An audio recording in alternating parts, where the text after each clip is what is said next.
We've all been there. You've just finished your essay, class is about to start, and now it's time to print. But wait, the printer says there's no paper. Fine, you go to open the paper tray, but the paper is incredibly real and existent. You touch it and feel it to make sure you're not crazy. Congratulations, you're not. You're not alone. People everywhere have problems with their printers. 75% of printers are thrown away within a few years of purchase. The ink is expensive, the Wi-Fi sucks. Why? You know, it's funny when people talk about how much they hate their printers because it really doesn't do anything sexy or fun. Tercius Bufete is an associate editor at Consumer Reports. He's reviewed hundreds of printers and believes there's a few things we can do to solve our problems. Let's start with the most annoying one. Why is ink so expensive? It's because of what's called the razor and blades model. Some companies will give you a product for cheap or for free. The razor, or printer in this case, and then they expect you to buy things in the future to keep up the cost. The blades, or the ink. So there's a lot of technology within a cartridge that costs a lot of money. This causes us to buy third-party printer ink because it's cheaper, but that's probably not a good idea. Oftentimes, using third-party ink cartridges voids your printer's warranty, meaning you can't send it in for repairs.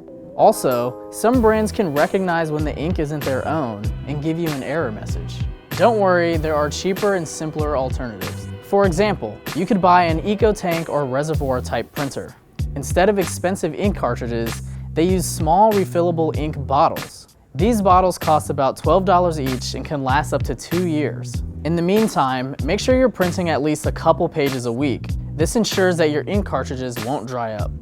What about Wi-Fi? Why does there always seem to be an issue connecting to your printer? Printers aren't sexy or fun. They're these giant black monstrosities that kind of remind us of our old desktops. So what they tend to do is they put them in closets. They tend to hide them under things.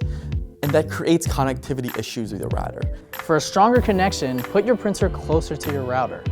Another common issue, paper jams. The weight and texture of your printer paper is often what causes these jams, so be sure to check which paper your printer uses in the manual.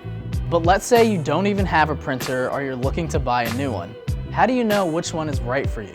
So there are two major types of printers, and when you have to choose between them, you really have to think about your needs. Inkjets are kind of really versatile. You can print photos, you can do your documents. They'll often be all-in-one, so you can scan and fax and copy. Lasers are a little bit more geared towards small businesses, so they really are great about texting cheap pages, but they kind of struggle when you want to print photos. It might be easy to say your printer sucks, but if you're careful and you pay attention to detail, you could solve a lot of those problems.